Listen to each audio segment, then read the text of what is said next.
Bonjour à tout le monde, bienvenue à notre webinaire CNCH. Je suis le docteur Alexandre Lichy, cardiologue à l'hôpital de Montluçon et j'ai le plaisir d'ouvrir ce webinaire CNCH qui a comme sujet la télémédecine. Je me permets de faire un petit rappel. Le CNCH, le Collège national des cardiologues des hôpitaux, regroupe des médecins spécialistes cardiologues exerçant de façon partielle ou totale dans les hôpitaux non universitaires. Je souhaiterais remercier d'abord à tous les membres CNCH qui suivent régulièrement nos webinaires et également à noter que nos webinaires sont vus par une audience également française et internationale qui va de Canada jusqu'en Afrique. Je mentionne que le webinaire est enregistré et sera disponible sur le canal YouTube de CNCH et également il est distribué en live sur Facebook. En ce moment, vous allez pouvoir poser vos questions dans l'onglet Conversation et on répondra aux questions après la première partie du webinaire. Ceci dit, je donne la parole au docteur Raphaël Lasserre, qui est cardiologue à l'hôpital de Pau, avec qui j'ai le plaisir de modérer ce webinaire. Raphaël, salut. Salut Alessandro, j'ai le plaisir d'animer ce 6e webinaire que nous allons destiner à la e-santé. Alors la e-santé, pour beaucoup d'entre nous, représente une vaste nébuleuse comprenant de nombreux logiciels, applications, outils qui nous font parfois peur et dont l'usage nous semble souvent complexe et l'utilité parfois accessoire.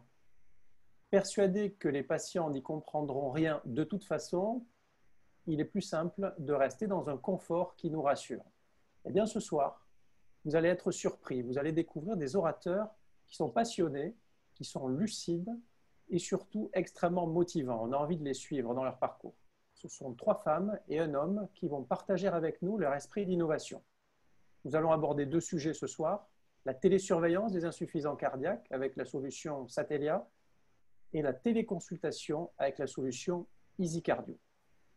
Alessandro, tu vas poser 2 questions à notre auditoire afin que nous puissions savoir vos connaissances très simples sur ces 2 thèmes.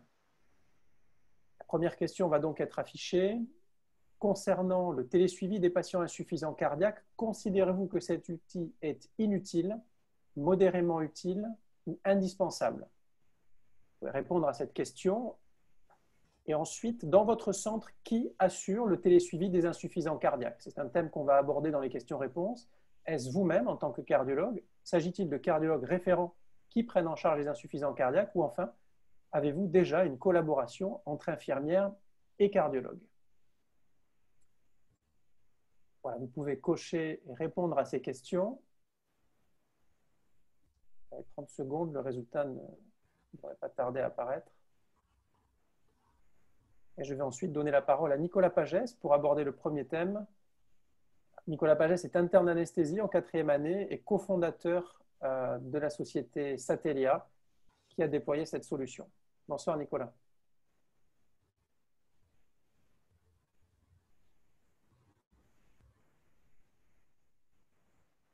Voilà, alors on a déjà les réponses qui sont apparues. Un quart d'entre vous considère que la télésurveillance des insuffisants cardiaques a un rôle modéré. Pour 3 quarts d'entre vous, c'est indispensable. Donc, on a déjà un auditoire qui est convaincu, qui s'est présenté à nous ce soir.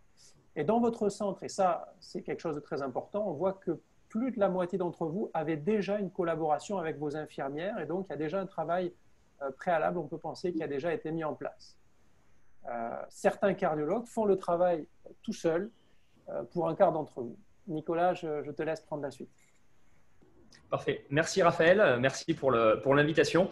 Et je trouve ça très intéressant aujourd'hui de proposer un webinaire et de faire intervenir 3 collègues qui font partie des premières personnes à avoir suivi Satellia. Alors Satellia, c'est quoi? Satellia, c'est un projet co-développé avec le CHU de Bordeaux qui concerne principalement la télésurveillance de l'insuffisance cardiaque. Aujourd'hui, Satellia, c'est majoritairement présent en Nouvelle-Aquitaine, en Île-de-France et dans l'Est. À peu près 125 à 130 centres et 1800 patients télésurveillés. Satellia, notre objet, c'est de développer des outils qui simplifient le quotidien des collègues et qui permettent de prendre de meilleures décisions.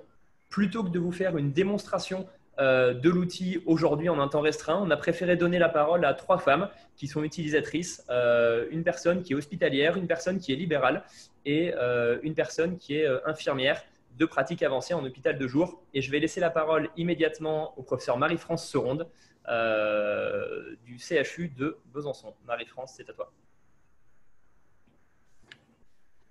Je te laisse partager tes slides si tu le souhaites.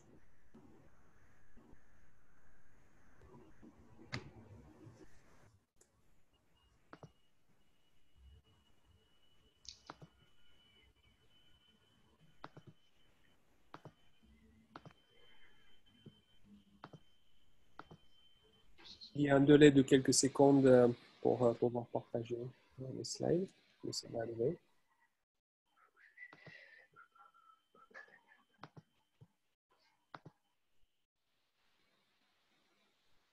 Sinon, Nicolas, éventuellement, ça marche. Parfait.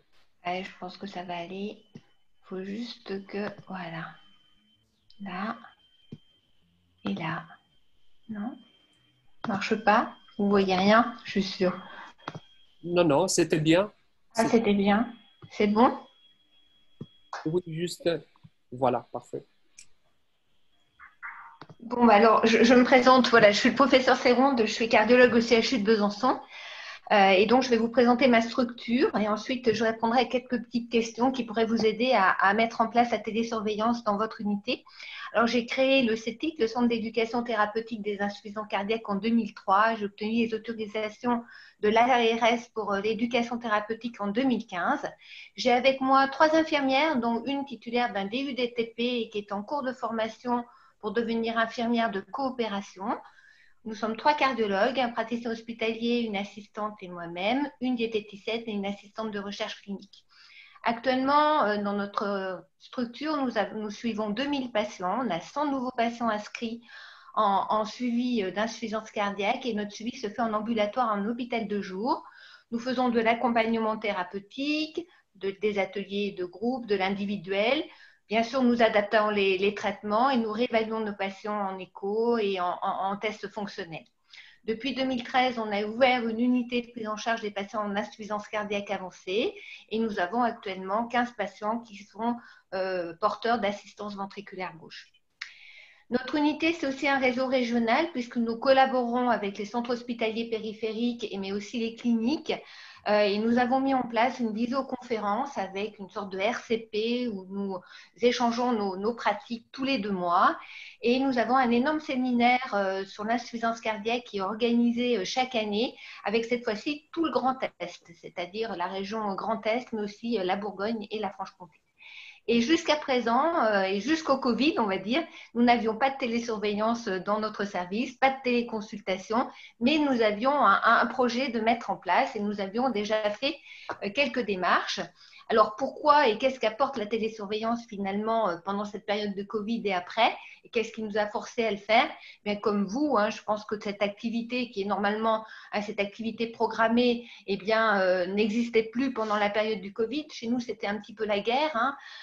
Et donc, il a fallu finalement mettre ça en place pour suivre ces patients et prévenir les réhospitalisations et surtout permettre une adaptation des thérapeutiques qui soit instantanée.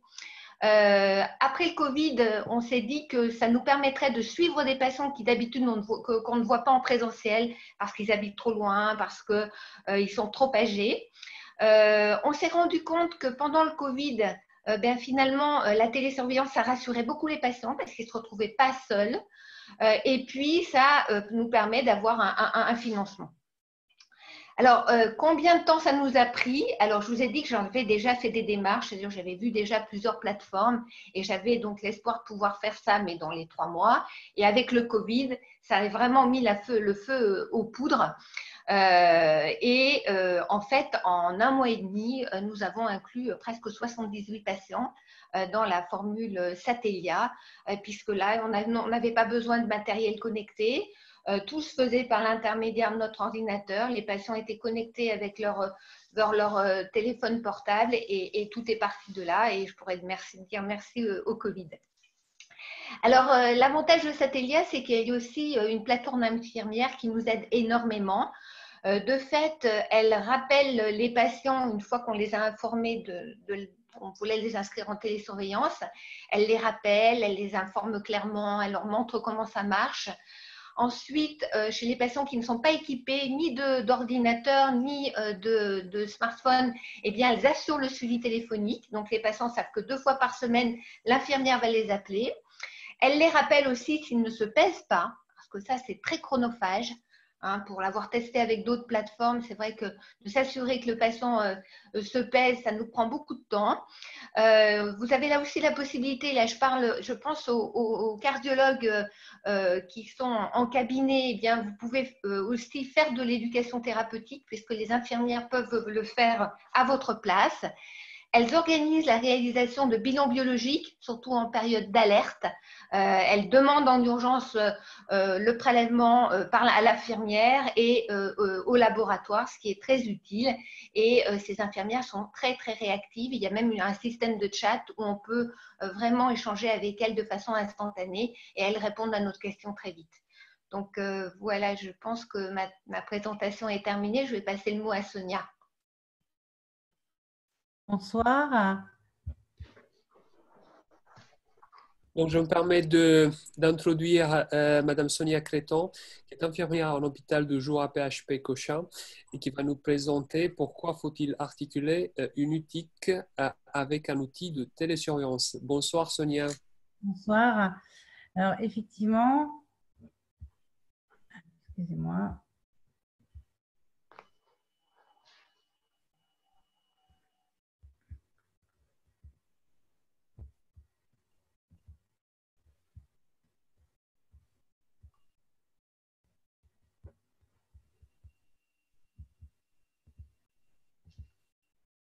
Bon, je n'arrive pas à envoyer ma slide.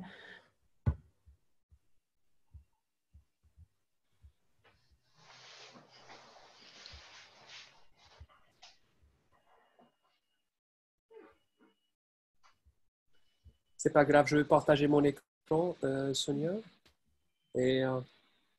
Bonsoir, donc je suis Sonia Creton, je suis infirmière à l'hôpital Cochin en cardiologie à Paris, dans le 14e arrondissement, et j'exerce actuellement dans le secteur de l'hôpital de jour. C'est un secteur que nous avons mis en place en janvier 2018 avec une toute petite structure de cardiologues, une IDE, et nous avons actuellement 400 patients en suivi d'insuffisance cardiaque en ambulatoire. Le programme de l'hôpital de jour de l'insuffisance cardiaque fait souvent suite à une hospitalisation, mais nous avons également des cardiologues de ville qui nous confient leurs patients afin de les mettre dans le programme d'insuffisance cardiaque de l'hôpital de jour.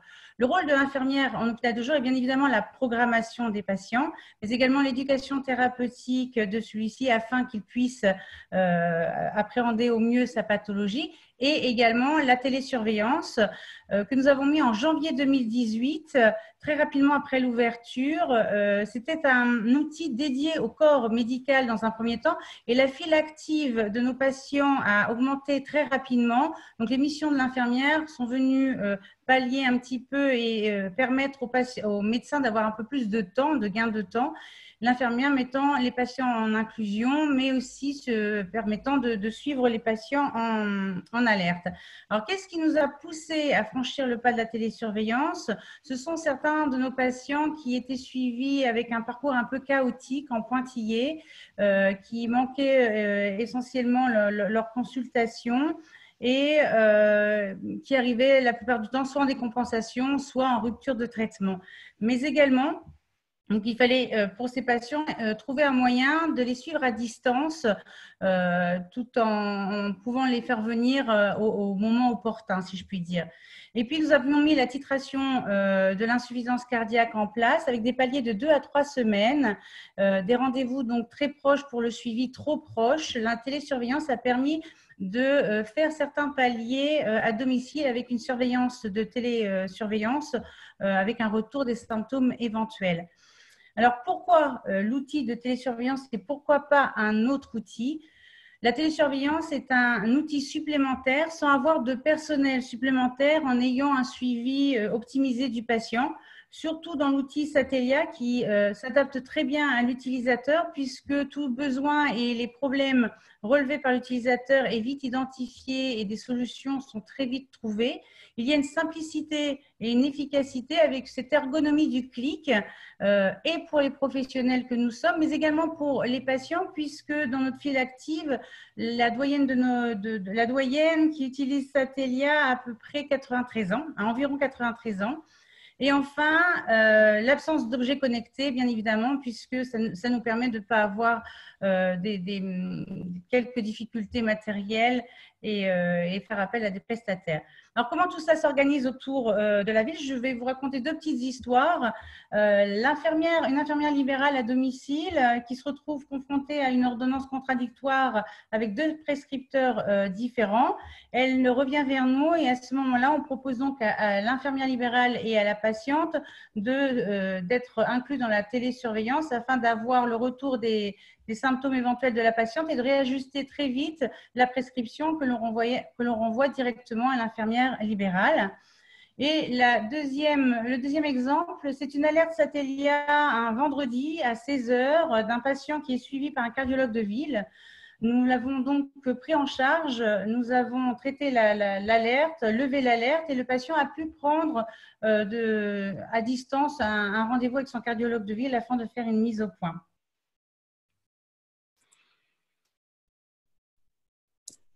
Merci beaucoup Sonia, pardon. C'est très intéressant. J'ai le plaisir de donner la parole au docteur Florian Barrio, qui est cardiologue libéral, groupement de la côte basque, qui va nous présenter une innovation au quotidien. Bonjour Florian. Bonjour.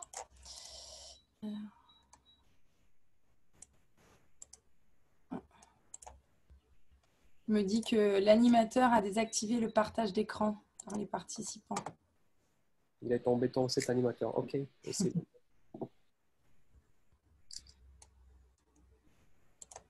C'est bon.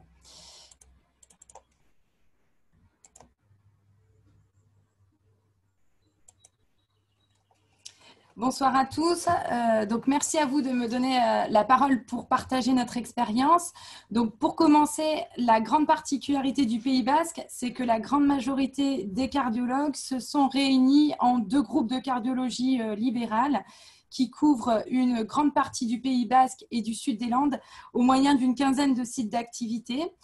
Ces deux groupes se sont unifiés sur des projets communs et parmi eux, l'unité thérapeutique d'insuffisance cardiaque ambulatoire du Pays Basque que nous avons ouvert le 3 décembre 2018 en collaboration avec l'équipe de réadaptation cardiaque sur la clinique des Aguilera et à ce jour, nous avons accueilli près de 250 patients en 1 an et demi. Alors, pour tous les patients insuffisants cardiaques, nous avons créé un parcours de soins simple. À l'heure actuelle, nous accueillons sur l'UTIC tous les patients insuffisants cardiaques ambulatoires ou sortis d'hospitalisation dans un délai maximum de 2 à 4 semaines. Après un bilan complet, au-delà de l'expertise diagnostique et de l'évaluation pronostique, nous élaborons pour chaque malade un projet personnalisé de soins qui va être axé sur 3 points essentiels, l'optimisation du traitement cardioprotecteur et la titration diurétique, la réadaptation cardiaque dès qu'elle est possible et la télésurveillance.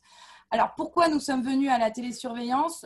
Pour nous, c'était une évidence, une solution complémentaire de suivre de manière rapprochée nos patients, quel que soit leur profil, d'éviter les hospitalisations ô combien délétères chez l'insuffisant cardiaque et aussi donc de les autonomiser dans la recherche quotidienne des signes de surcharge et l'alerte du médecin.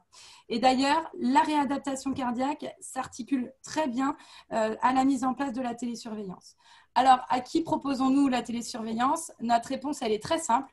C'est tous les patients insuffisants cardiaques qui ont présenté une décompensation cardiaque aiguë hospitalisée dans l'année précédente ou une décompensation cardiaque au décours d'un autre motif d'hospitalisation. et sauf s'ils ont des troubles cognitifs sévères, et encore s'il y a une personne aidante sur place, c'est possible, je suis quelqu'un comme ça, et sauf si évidemment il y a un vrai cadre soignant auprès du patient capable d'alerter donc les structures en l'occurrence. Et enfin, depuis la situation du Covid et en accord avec les dernières directives gouvernementales, nous avons élargi la télésurveillance à tous nos patients insuffisants cardiaques jugés fragiles et surtout s'ils avaient par le passé déjà présenté une décompensation cardiaque ambulatoire ou hospitalisés il y a plus de 2 ans. Alors, au-delà de tout l'intérêt et du bénéfice que nous trouvons à la télésurveillance au quotidien, pour nous, Satellia, c'est un vrai système de qualité, aussi bien pour le praticien que pour le médecin. Pour le patient, pardon. Donc, pour nous médecins, c'est surtout sa grande simplicité d'utilisation au quotidien avec une application qui est synthétique et ergonomique, qui va être disponible sur votre smartphone et votre ordinateur personnel. C'est aussi la rapidité d'inclusion du patient qui prend à peine 10 minutes sans paperasse et où seules les données médicales importantes sont recensées. À mon sens, il s'agit d'un outil de terrain qui a été pensé et créé avec des médecins spécialistes de l'insuffisance cardiaque. C'est un outil qui est adapté à nos pratiques quotidiennes dans la gestion des décompensations cardiaques où on s'appuie quasi exclusivement sur la prise de poids et les symptômes du patient.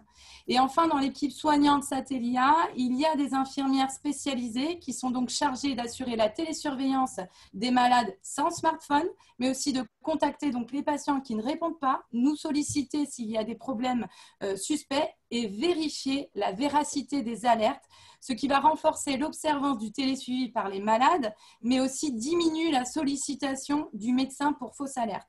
Et enfin, côté patient, le principal avantage, à mon sens, est vraiment qui est propre à Satellia, c'est l'alternative de télésuivi par contact téléphonique des patients non technophiles, c'est-à-dire qui n'ont pas de téléphone portable ou qui l'utilisent très peu. Et finalement, il y en a beaucoup et c'est souvent à eux que sert le plus la télésurveillance, souvent les personnes âgées. Et au-delà de l'aspect médical, ce contact téléphonique, c'est aussi un lien social, un lien humain. Et nous avons un très bon retour des patients sur l'équipe soignante et même sur le système en général, sur sa simplicité et rapidité. Les patients se sentent en effet complètement rassurés. Et pour terminer, donc voici donc un petit retour d'expérience. Monsieur R, un patient de 81 ans que je suis pour une insuffisance cardiaque malheureusement très évoluée, qui a été hospitalisé à plusieurs reprises pour des décompensations cardiaques et qui présente une insuffisance rénale donc sévère sur cardio-rénale. Comme vous pouvez le voir, autour du 9 avril, il est passé en alerte orange, faisant craindre un nouveau tableau de décompensation cardiaque, finalement avéré avec une prise de poids de 5 kg. Je l'ai géré exclusivement au moyen de la téléconsultation, d'abord en m'assurant évidemment de l'absence de signes de gravité clinique, et puis en majorant d'abord la dose de l'Azilix, et puis dans un second temps, j'ai ajouté de l'Ezidrex devant la persistance des signes de surcharge, et finalement son évolution a été favorable avec un retour à l'état compensé en zone verte, ce qui a permis donc évidemment d'éviter une hospitalisation, mais également une consultation physique, surtout dans le contexte actuel. Voilà, je vous remercie. Merci Floriane pour cette belle présentation avec beaucoup d'enthousiasme. On voit bien que la crise sanitaire du Covid a été un catalyseur pour de nombreux centres et on a eu l'expérience de Marie-France qui en témoigne. De la même façon, la téléconsultation est un outil qui a été beaucoup utilisé comme ça, de façon rapide, décidé par les centres en raison des absences de consultation. Et on va aborder maintenant la question de la téléconsultation et d'un second concept que vous ne connaissez peut-être pas, qu'on appelle la préconsultation. Alors c'est Fadi Jamal, qui est un de nos confrères cardiologues sur Lyon, qui a réellement imaginé, vous allez découvrir, un changement complet de paradigme sur le parcours de soins de nos patients. C'est assez dérangeant, c'est assez perturbant de voir comment il fonctionne à Lyon.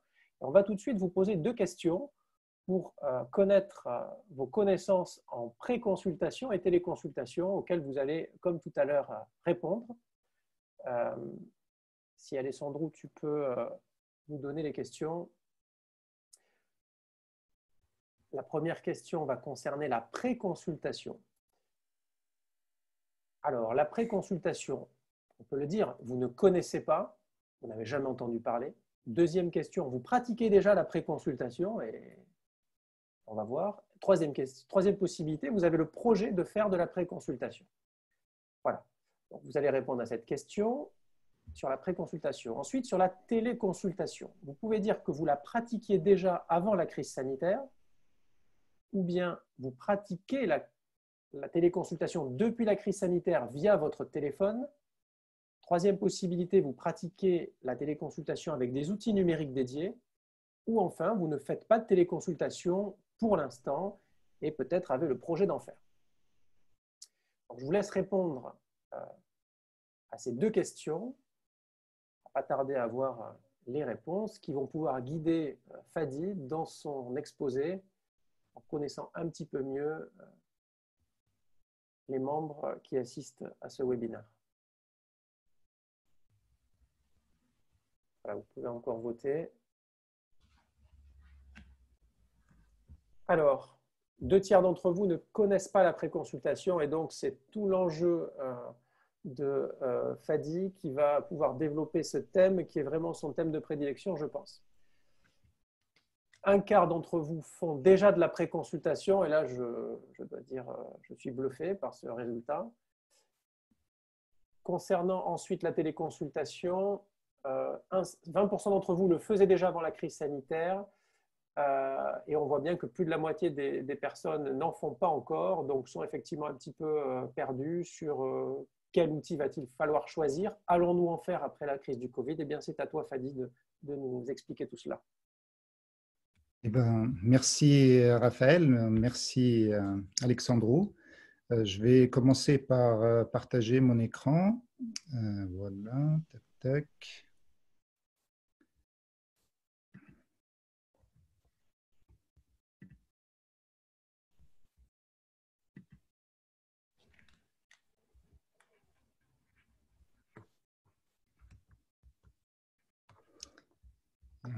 Est-ce que vous voyez mon écran? Alors, on voit ton écran, mais il est flouté, je ne sais pas. Ah, je vais essayer à nouveau.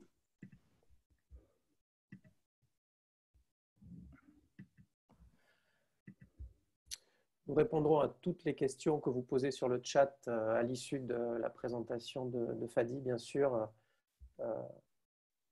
de façon conjointe. Nous poserons vos questions aux orateurs. Donc, il y a effectivement quelques images qui ont disparu de ma présentation. C'est l'apanage du live. Alors, je vais vous demander juste 30 secondes que je redémarre mon outil. Bon, je me fais tout le temps critiquer par mes collègues parce que je n'utilise pas PowerPoint, qui est beaucoup plus simple. Et moi, j'utilise pour mes présentations un outil qui s'appelle Prezi. Mais parfois, voilà, la réalité leur donne raison. Il n'y a pas de problème. En attendant, je me permets de poser une question à Nicolas. Allez. Les participants nous posent la question, est-ce que l'application Satellia est payante, Nicolas? Alors non, en fait, l'application Satellia est gratuite. Pour être plus exact, elle est prise en charge à 100% par la sécurité sociale. Et pour dire plus, il se trouve même que non seulement les ingénieurs qui développent cette solution sont rémunérés par la sécurité sociale au forfait, mais les médecins qui utilisent la télésurveillance sont également rémunérés. Vous en parlerez peut-être après. La somme est de 110 € au forfait par patient tous les 6 mois pour les cardiologues. Donc, c'est une sorte de double avantage. Aujourd'hui, l'État veut pousser la téléconsultation depuis plusieurs années déjà, la télésurveillance, excusez-moi, pardon, de même que la téléconsultation, et donc rembourse ces deux choses-là. D'accord. Une autre question par rapport à Satellia. Est-ce que vous disposez des outils connectés à distance, par exemple un thermomètre, un ECG? Alors non, le choix qu'on a fait aujourd'hui, c'est de ne pas utiliser d'outils connectés parce que ça apporte une complexité qui est parfois très importante pour une plus-value qui peut être jugée comme modeste.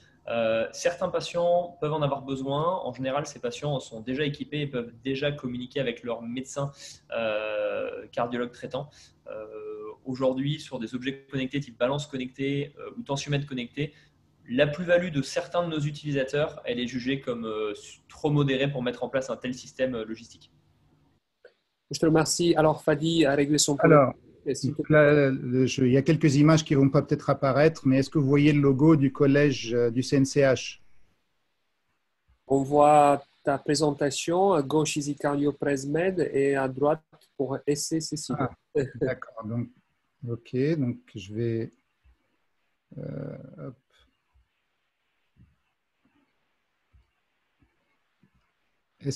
Voilà. Est-ce que là, vous voyez Oui. le logo du CNCH? Oui, je pense qu'il y a un retard de quelques secondes. Voilà. On voit le logo. Oui. Bon, bah, écoutez, on va commencer. C'est l'essentiel, c'est le contenu. J'espère qu'il y aura malgré tout quelques illustrations qui vont être un petit peu plus explicatives. L'autre jour, on a échangé avec Raphaël et il m'a dit, écoute, ça a l'air bien ce que tu fais, mais ça me paraît un peu compliqué. Essaye de simplifier un peu. Donc, j'ai pris le message au bon. On voit quand même que cette épidémie que nous vivons aujourd'hui a montré l'importance des équipes dans la santé. Et ce que nous a présenté Satellia est quand même assez confirmatif de l'importance du travail en équipe, y compris pour leur présentation. Ils sont mis à 3. Bravo pour la performance en webinaire quand même de faire ça.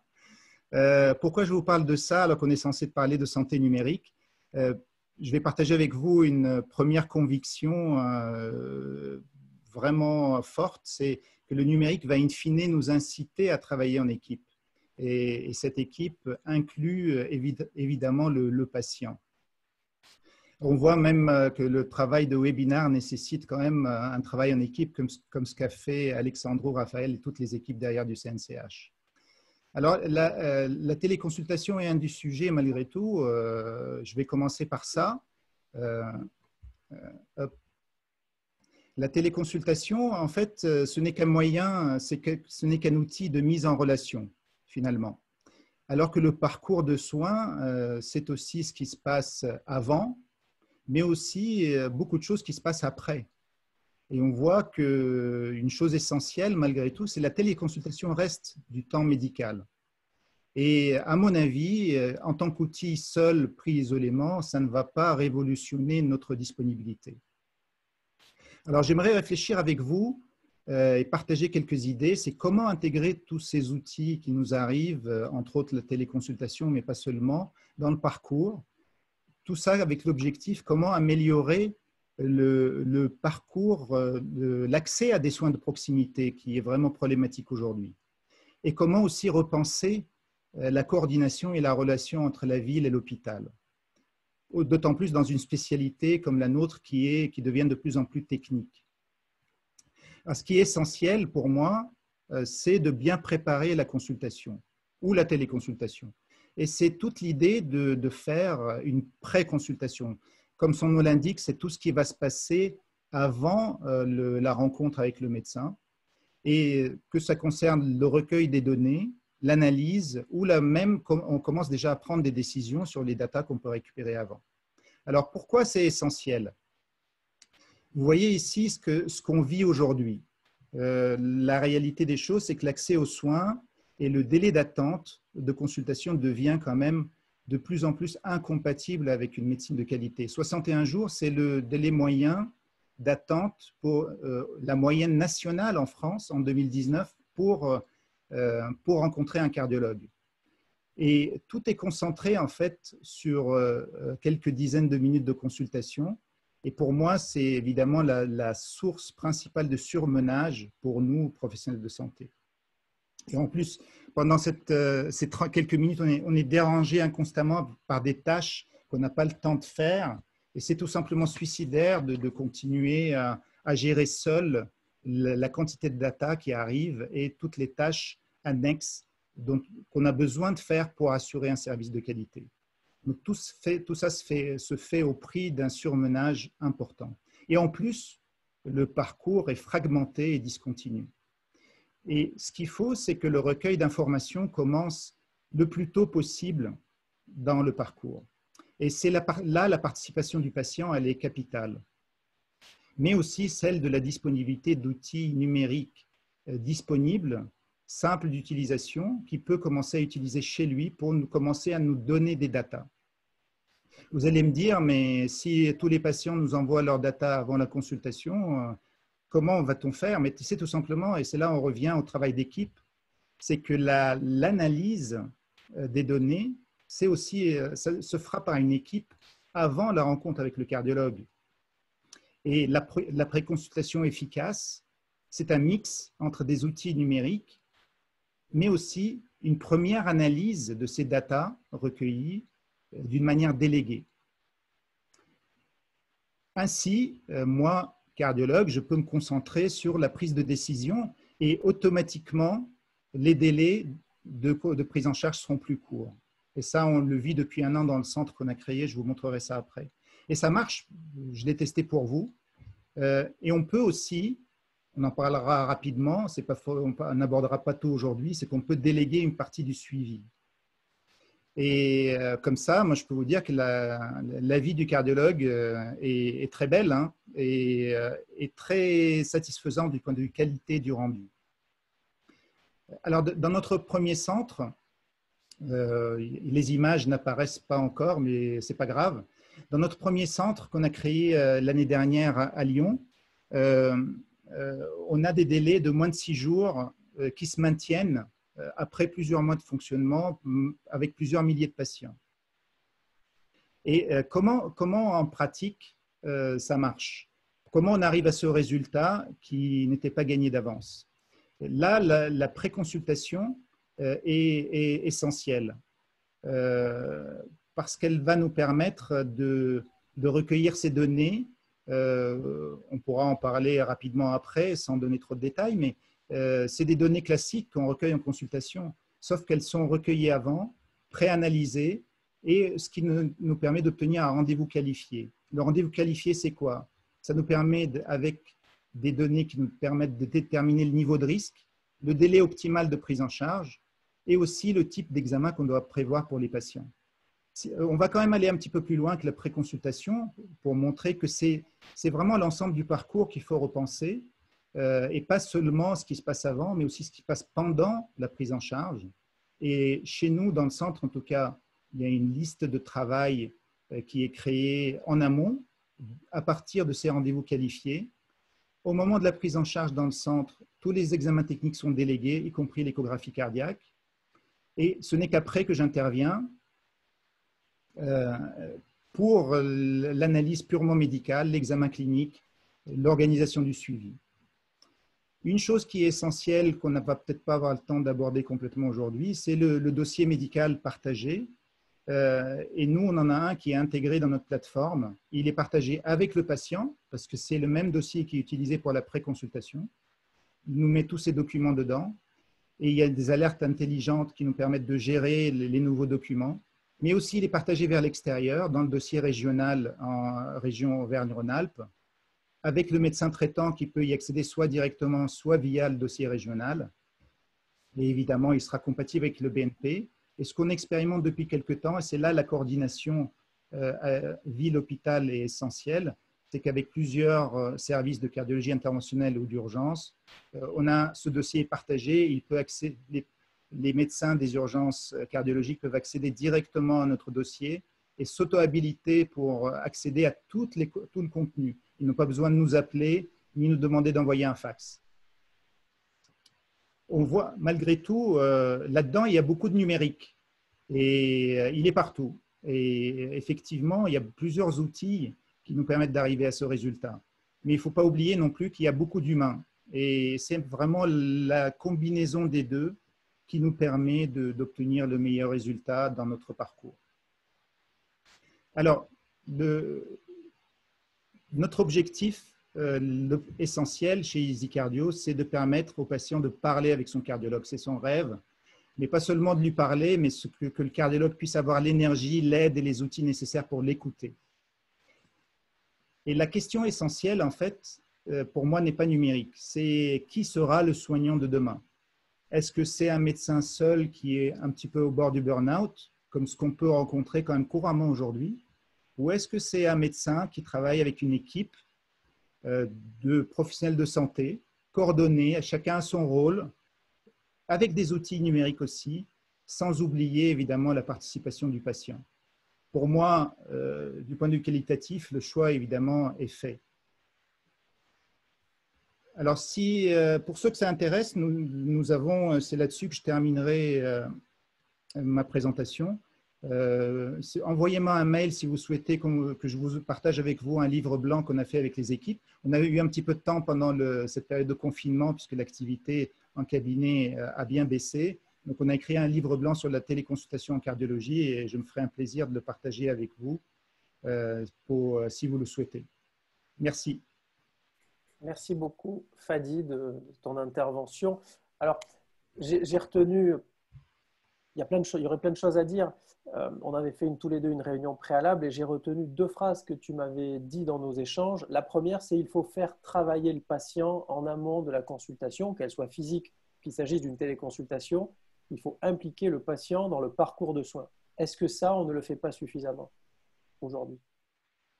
Je crois que surtout, on ne donne pas l'importance de la chose au patient et que pour moi, clairement, le patient qui participe à son parcours est clairement mieux soigné que ceux qui se laissent guider et entraîner par les professionnels.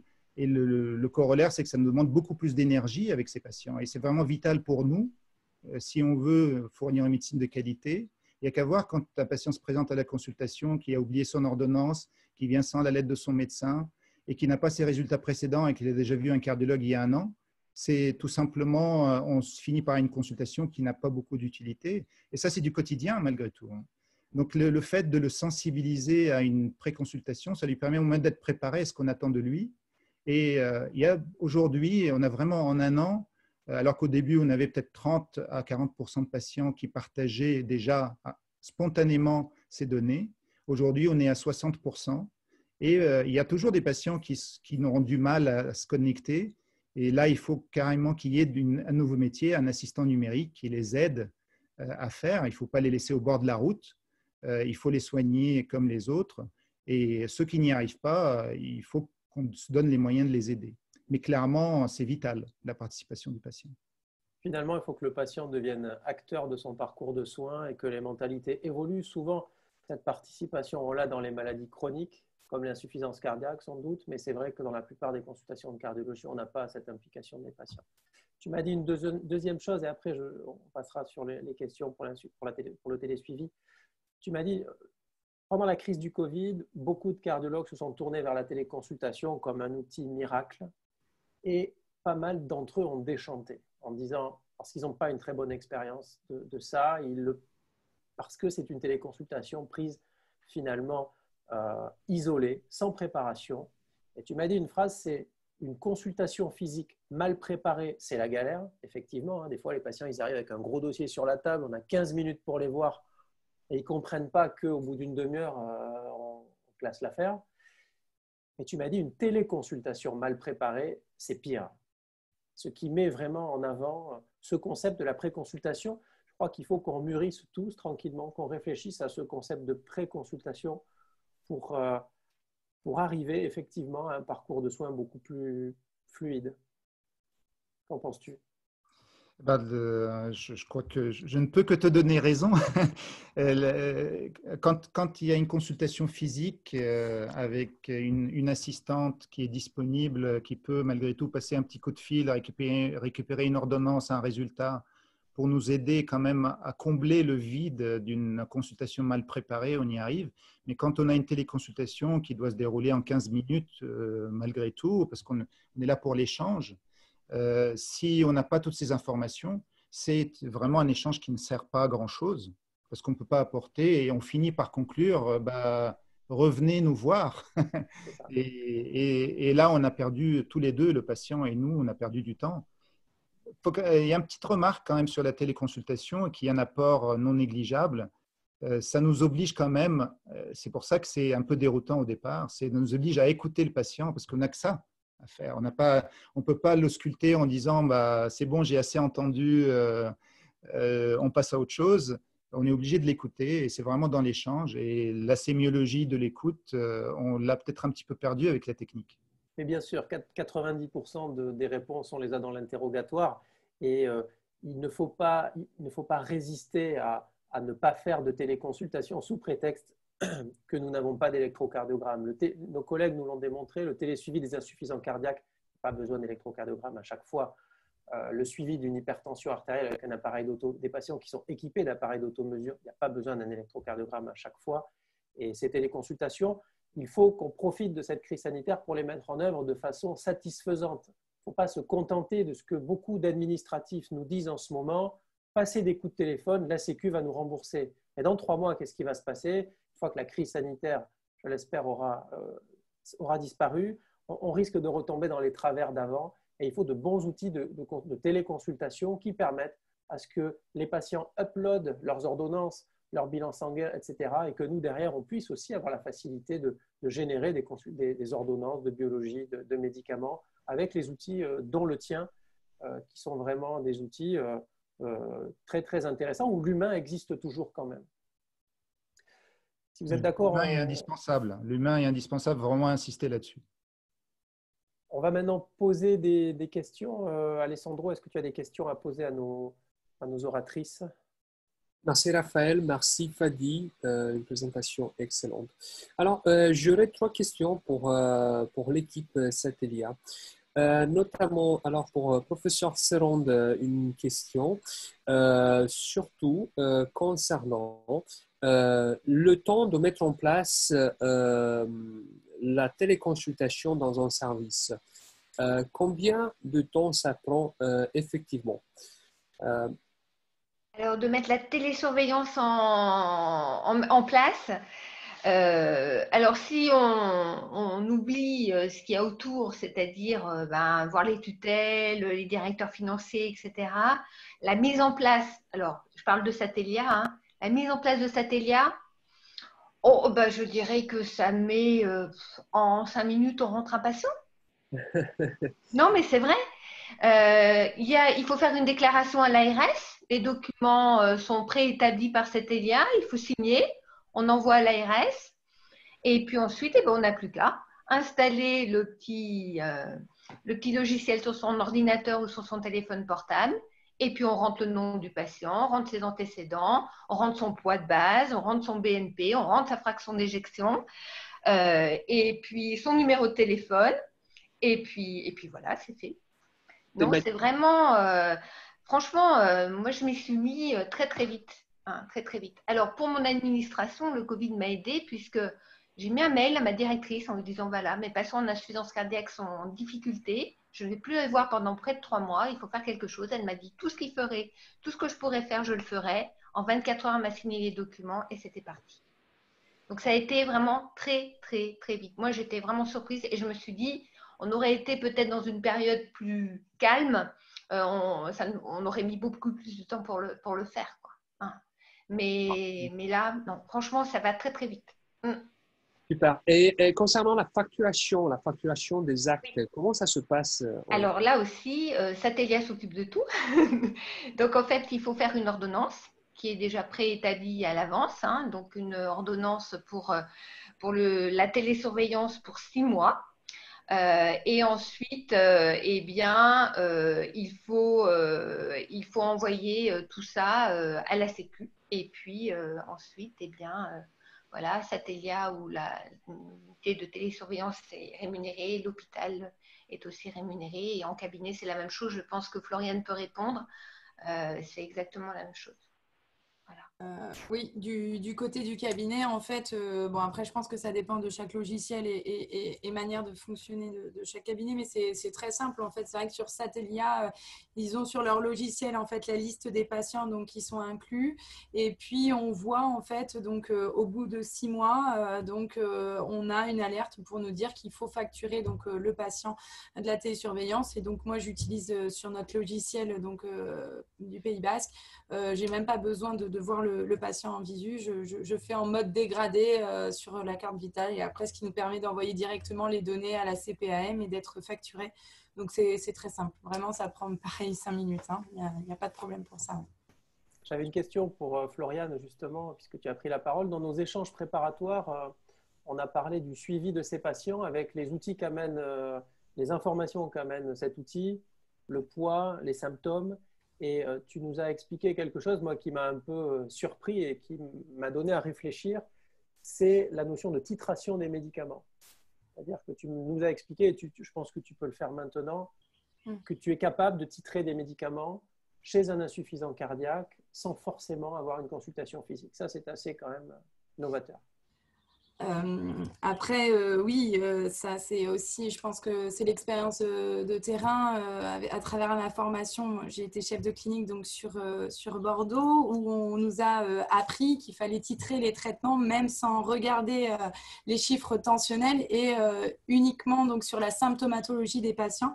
Et en effet, et c'est tout l'intérêt aussi de monter ces unités de thérapeutique d'insuffisance cardiaque en collaboration avec les cardiologues traitants. C'est vrai qu'on connaît ces malades et puis du coup grâce à cette télésurveillance, mais moi je m'appuie uniquement en fait sur les symptômes des patients et un petit retour d'expérience, on a eu une dame d'une 50aine d'années qui est arrivée sur un tableau de choc cardiogénique donc il y a à peine un mois avec la découverte d'une cardiopathie extrêmement avancée qu'on a même transférée à Bordeaux parce qu'elle était instable. Finalement Bordeaux a réussi à mettre les traitements à toute petite dose, elle est directement partie en réadaptation cardiaque et je la suivais de très près et j'ai monté tous ces traitements par téléphone en lui demandant de monter les doses de traitement et en collaboration avec l'équipe de réadaptation qui a fait un super boulot. Et je m'appuyais sur ses symptômes. Elle n'avait aucun symptôme, donc j'ai monté les doses. Et en un mois, cette dame qui était gravissime, elle est à dose maximum de tous les traitements, notamment l'Entresto. Donc c'est vraiment une belle réussite et il n'y a pas de retard de prise en charge du coup. Et puis c'est vrai que sur ce système satelliaire, en fait, on voit les informations dont on a besoin, c'est-à-dire que les symptômes, puis finalement je voyais aussi qu'elle prenait du poids et c'était pas de la surcharge, hein, c'était de la masse musculaire sur la réadaptation. Donc voilà, on peut tirer énormément d'informations de ces systèmes-là. Et finalement, alors là je pose la question aussi à toi Floriane et à Nicolas Pagès, effectivement il n'y a pas d'objet connecté dans votre solution, ce qui simplifie beaucoup les choses. Cependant, on sait que tous les hypertendus, on les encourage à avoir un appareil d'automesure à domicile. Et on s'en sert parce qu'à la fois, on contrôle leur tension artérielle, mais on a le chiffre de la fréquence cardiaque qui apparaît à côté. Est-ce que finalement, si vous avez ce projet d'adapter les médicaments de plus en plus à distance, est-ce qu'un appareil d'automesure tensionnelle, connecté ou pas connecté, peu importe, il n'est pas obligé d'être connecté, ne pourrait pas nous donner des informations, des garde-fous, en sachant que le patient, sa fréquence cardiaque, on la connaît, on va pouvoir titrer un peu plus, ou là, ça ne sert à rien de monter les bêta-bloquants parce qu'il est déjà à 50 ou 55 de pulse. Et pareil pour sa tension, on a quand même des repères qui pourraient être intéressants. En tout cas, peut-être que ça rassurerait beaucoup de cardiologues qui n'ont peut-être pas ton expérience, Floriane. Ouais. Après, le problème des outils connectés ou pas connectés, en tout cas, moi je parle pour les outils connectés qui sont disponibles donc avec d'autres plateformes. Le problème aussi, c'est que lorsque ça ne marche pas, les patients perdent confiance dans le système. Et c'est aussi pour ça que nous, on était très satisfaits de Satellia. C'est vrai que c'est notre expérience quotidienne de la gestion de l'insuffisance cardiaque. C'est le patient se connaît le mieux. Donc, c'est les poids, les symptômes. Et c'est vrai qu'au quotidien, on utilise la fréquence cardiaque pour titrer les bêta-bloquants. Mais comme je disais, la tension artérielle, on la regarde très peu. Et finalement, moi, je l'utiliserai peut-être uniquement pour si un patient présente un tableau de signes d'urgence à domicile. Mais vraiment, moi, en tout cas, ce n'est pas un manque. Mais parce qu'en effet, j'ai peut-être ça ne me rassurera pas, quoi. C'est peut-être parce qu'on gère au quotidien de l'insuffisance cardiaque. Mais voilà, souvent, les symptômes et le poids sont déjà très, très pertinents. Merci beaucoup. Alors, moi, j'aurais une question pour Sonia et vous avez malheureusement 1 minute pour répondre. En effet, j'ai 2 questions. Constatez-vous des fausses alertes? C'est la première question. Et est-ce que l'acte, il peut être validé aussi par les infirmières? L'acte, en tout cas, le logiciel Satellia est installé sur le portable du patient. Et donc, l'infirmière libérale peut l'utiliser, elle peut renseigner à la place du patient, mais Satellia n'est pas en lien entre l'infirmière libérale et le centre hospitalier. C'est vraiment le patient acteur comme on disait tout à l'heure, acteur de sa prise en charge. Donc, cet atelier est installé sur le portable du patient. Et la deuxième question, c'était… Excusez-moi, j'ai oublié l'autre question.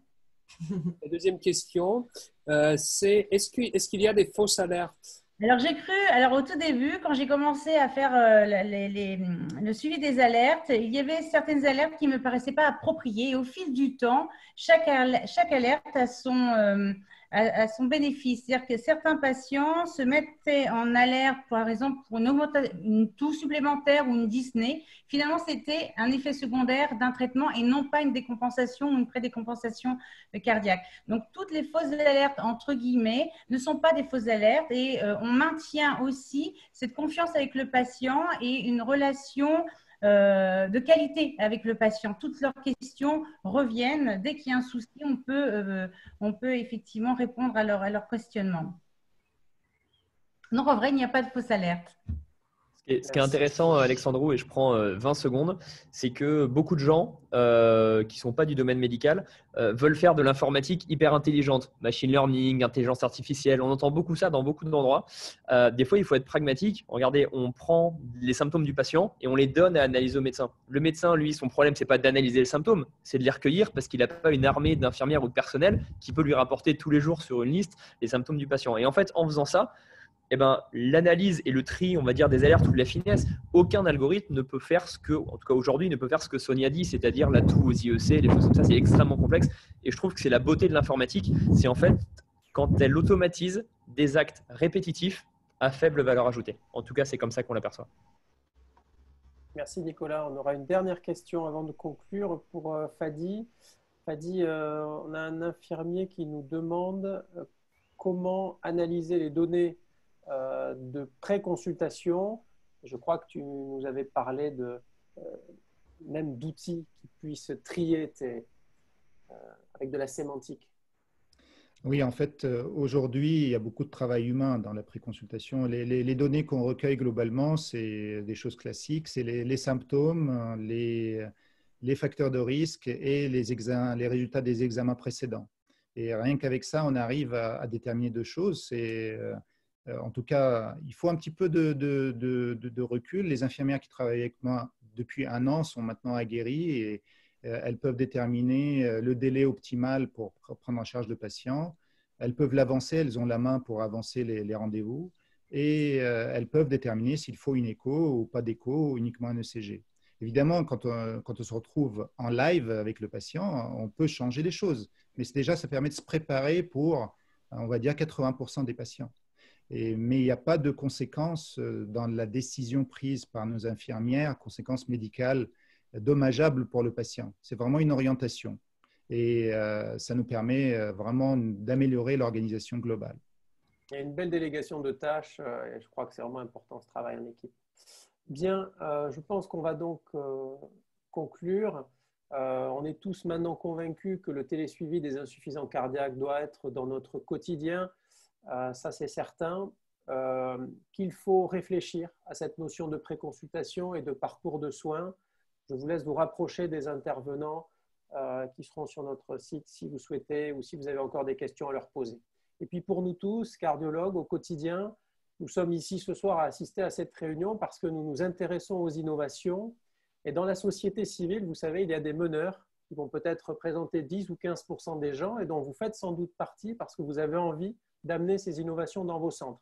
Il va y avoir des suiveurs qui représentent peut-être 70 à 80% des gens avec qui on travaille et qu'il va falloir convaincre pour amener avec nous cette conduite du changement en utilisant ces nouveaux outils. Vous aurez toujours des opposants, des gens réfractaires qui, dans le meilleur des cas, laisseront faire et dans le pire des cas, s'opposeront à vos actions, mais il ne faut pas s'en arrêter là. La crise du Covid a permis à notre société de cardiologues de prendre une très grande maturité en très peu de temps, alors que ces outils numériques étaient déjà à maturité depuis plusieurs mois. Voilà, donc je passe maintenant la parole à Alessandro qui va conclure ce webinaire en e-santé. À bientôt. Merci beaucoup, Raphaël. Alors, on souhaiterait remercier à tous les participants à ce webinaire. Moi et Raphaël, on souhaiterait remercier également à tous les orateurs qui aujourd'hui ont été d'exception. Également, on souhaitait remercier aux membres de la cellule de communication de CNCH, aux membres du bureau de CNCH, Dr Franck Albert, le président CNCH, et également à Madame Émilie Gué pour son aide précieuse. Alors, le webinaire sera disponible sur YouTube comme enregistrement à partir de ce jour ou demain. Également, vous pouvez suivre les actualités CNCH sur le compte social media Twitter, Facebook et LinkedIn.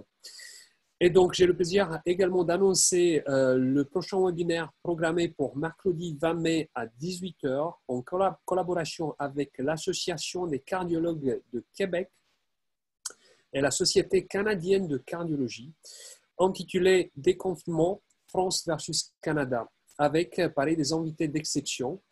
Notamment, le webinaire sera modéré par les docteurs Franck Albert, qui est le président de CNCH, et le professeur Annick Ducharme. Et on aura comme invité le docteur Arsène Basmadijan, qui est le président de l'Association des cardiologues de Québec, docteur Bernard Quentin, un autre cardiologue canadien, et le professeur Patrick Jordan, qui est le directeur médical de la plateforme Covidom France. On vous remercie pour votre participation et on vous souhaite une excellente soirée. Au revoir. Merci à tous. Merci. Bonne journée.